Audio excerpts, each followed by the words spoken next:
How to design clothes. Today I want to talk with you about the process that I often do when I'm coming up with my designs, and to break it down into very simple steps so that you can understand how one very simple idea can translate in something more interesting, still remaining pretty simple. Very often when we think about fashion design, we're thinking about the red carpet, this over-the-top too much dress. You don't have to design something extra if you want to design clothing. You can absolutely take control over what you wear every single day and come up with designs for your perfect wardrobe. If you're new here, my name is Liza Bennett. I'm co-founder of Studio Arkdefo, designer and educator, and my biggest passion and mission in life is helping women feeling great in their bodies with clothes that fit just right. And I always emphasize that the right fit is an individual preference, not a standard. In our online courses, I teach you how to work with your individual measurements and design patterns for the garments that you would love to wear and that will of course fit you. I oppose ready sewing patterns for multiple reasons. First of all, they're limited in design options. Secondly, they don't explain the why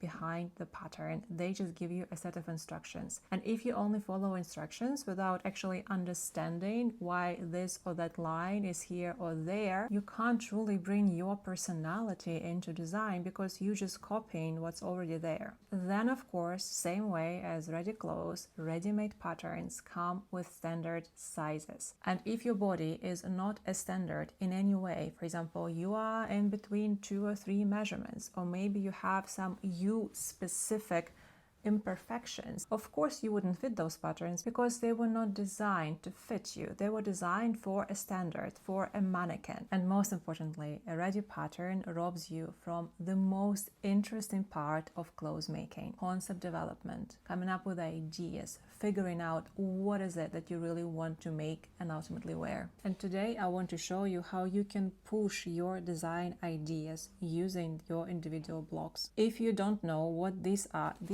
the BODICE blocks. These are in scale, 60% scale, based on my personal blocks, my measurements, my body type, and my posture in the form of a block. Now, using these blocks, I can design any top pattern I want, from a bra to a coat. These blocks are truly the best kept secret of fashion design. Once you crack this, you won't need to buy any ready patterns or any ready clothes. You'll know how to come up with your own designs and make clothes that always fits you. Some people prefer to wear more tight clothing. Some prefer more relaxed fit. You can design this block for different fits. I have blocks with negative ease for stretchy fabrics, and I have blocks with huge ease for coats, for example. But the absolute base of the block remains the same. Doesn't matter what fit it is. And this block is not a pattern yet. It's the template, the base for the pattern. Using it, I can design any pattern I want, and the garment will always fit me. Let's have a little brainstorming session. If I make this top as it is, using this block as a pattern, I will get myself something very, very boring. Let's push it a little bit into a more interesting direction. So what if I have the same top, keep these 2 darts where they are, but on the top have something like this. So I replace my darts with a circle. How do I do that? I can just copy my block, and let's say I draw my circular line. I am removing this dart, and now I have 2 parts for the front, 1 and 2. Can draw my connecting lines. So now my block became 2 parts, and it looks a little bit more interesting already. Now I think this length is ridiculous. I want something that covers my hips, so I turn this into a hip block. I'm adding a bit of length and extending my waist darts a little bit. That's a little bit more interesting. So in this case, I'll take contrasting paper. So yeah, I will extend it.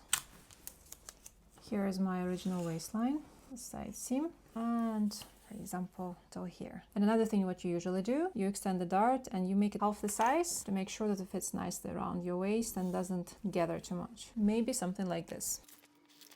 Right, so this is already much better. And I'm working now mainly with the front pattern, but I keep in mind that, for example, of course, I'll have to add the extra block on the back but I can do it later. First, I need to design the front. Next, what else can I do? I don't like tops that don't have opening in the front. I love shirts. So I can do two things here. I can add a button stand in the center front, and right away I can also add a collar of some sorts. I won't be going into details about button stand. It's usually made based on the size of your button, especially in the shirts. What you're doing, you're extending your center front to create this extra panel for the button stand. But in this case, because I have my top and bottom as separate details already, I will have to make button stand as a separate detail too. I will attach it later.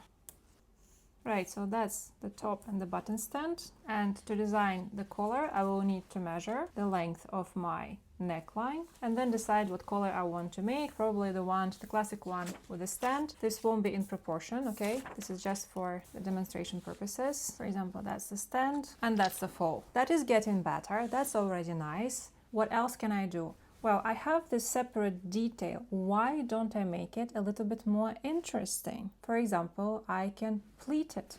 I usually wouldn't do this on the pattern. I would just do it on the fabric, but for the clarity of this experiment, let's do this on the paper too. If you're making this with the fabric, it's much easier to just first do the folds or the pleats or whatever you're doing, and then cut the shape. If you wanted to make a pattern for this separately, this is how it will look like. Are we done yet? No, I can push it a little bit more. I can add ruffles. Doesn't fit, I'll just move it here. Yeah, and I can do multiple things. For example, I can add ruffles over here in between this seam here.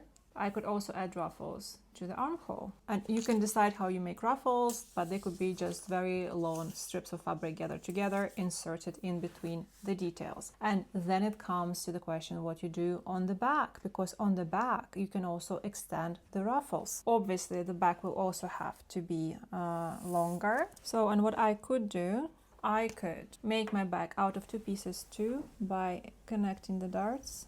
Yeah, this is a princess line dart. That would be actually a great idea to check that my dart is in the same place. Kind of is. Great. If it's not, then you move the dart. We can connect these parts, the shoulders. Of course, they have to match, right?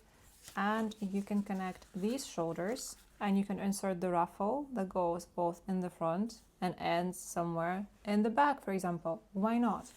And then you have your button stand and your collars. I can keep going endlessly. This is the process. But look, from the very boring, very basic block, we were adding different elements and we got all the way to a very nice, promising looking top. And then I'm thinking, do I want to make a blouse or do I maybe want to make a summer dress? I'm not sure yet, but I don't have to make a decision right now. And this is just one example how you can start pushing your design ideas. And keep in mind that practically everything in fashion design has already been done. All the cuts, all the fits, all the details, all the pockets, all the ruffles, all types of sleeves, all the collars, everything has already been done. Start making up Pinterest inspiration boards. Start looking at the details of different garments. For example, I have a board called Details, and I'm just saving different curious ideas for different parts of the garment that I might or might not implement in my own designs. And every time you see an idea somewhere, try to replicate it, because what usually happens, you don't copy it exactly as it is. In the process of trying to make a copy, most likely you'll find some new solution that speaks to you and represents your style and your personality. The more you try and experiment, the more ideas you'll generate. Some of them will be great, some of them will suck, and this is completely okay. This is the creative process. I really hope that you enjoyed the video and learned something new today. Stay creative and have a nice week.